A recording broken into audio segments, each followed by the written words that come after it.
당뇨병은 조용히 시작됩니다. 대부분은 혈당이 올라간 뒤에야 발견됩니다. 그런데 생각해보면 조금 이상합니다. 몸속 대사는 이미 몇 년 전부터 어긋나기 시작했는데 우리는 그 사실을 거의 모르고 지나갑니다. 최근 네이처에 발표된 한 연구는 흥미로운 질문을 던졌습니다. 혹시 손목에 차고 있는 스마트워치가 그 변화를 먼저 알아챌 수 있을까 하는 질문입니다. 생각해보면 하루 종일 심박수, 활동량, 수면을 기록하는 기계가 몸의 대사 변화를 감지하지 못할 이유도 없습니다.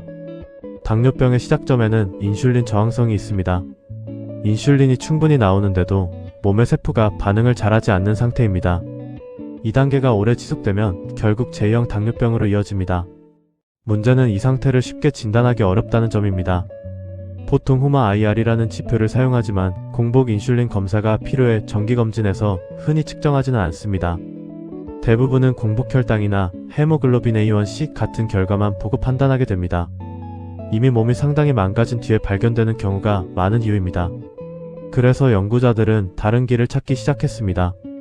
몸의 생리 신호를 계속 기록하는 웨어러블 기기입니다. 이전 연구에서도 힌트는 있었습니다. 인슐린 저항성이 있는 사람은 안정시 심박수가 높고 심박 변이도는 낮은 경향이 있다는 사실이 알려져 있습니다.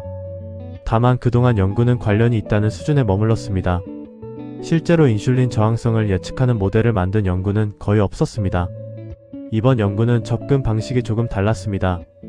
1100명 넘는 사람에게서 스마트워치 데이터를 모았습니다. 심박수, 수면, 활동량 같은 시간대별 데이터를 인공지능 모델에 학습시켰습니다.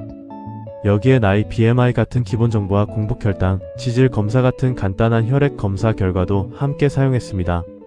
이렇게 만든 모델이 실제 인슐린 저항성을 얼마나 잘 맞추는지 확인했습니다. 그 기준은 호마-IR이라는 지표였습니다. 결과는 꽤 인상적입니다. 스마트워치 데이터와 기본적인 혈액 검사를 함께 사용했을 때 인슐린 저항성을 예측하는 정확도는 AUC 0.80 수준이었습니다. 민감도는 약 76%, 특이도는 84%였습니다. 특히 웨어러블 데이터를 학습한 기초 모델을 활용하자 예측 성능이 더 좋아졌습니다. 단순히 나이와 혈액 검사만 사용하는 모델보다 훨씬 정확하게 위험을 찾아냈습니다. 쉽게 말하면 몸의 미세한 생리 신호 속에 이미 대사 이상이 드러나고 있었다는 뜻입니다. 흥미로운 점은 정상 혈당으로 보이는 사람 중에서도 상당수가 이미 인슐린 저항성을 가지고 있었다는 사실입니다. 연구에서는 정상 혈당으로 분류된 사람의 약 20%에서 인슐린 저항성이 발견되었습니다. 겉으로는 멀쩡해 보이지만 당뇨병으로 가는 길목에 서 있는 셈입니다. 이런 사람을 미리 찾아낼 수 있다면 생활습관 교정만으로도 당뇨병을 막을 가능성이 있습니다. 스마트워치가 당뇨병의 미래를 예측하는 시대가 오고 있습니다. 아직 진단을 대신할 단계는 아닙니다. 하지만 위험한 사람을 미리 골라내는 레이더 역할은 충분히 가능해 보입니다. 앞으로 스마트워치가 단순한 운동 기록기가 아니라 개인의 대사 건강을 감시하는 장치로 발전할 가능성이 있습니다.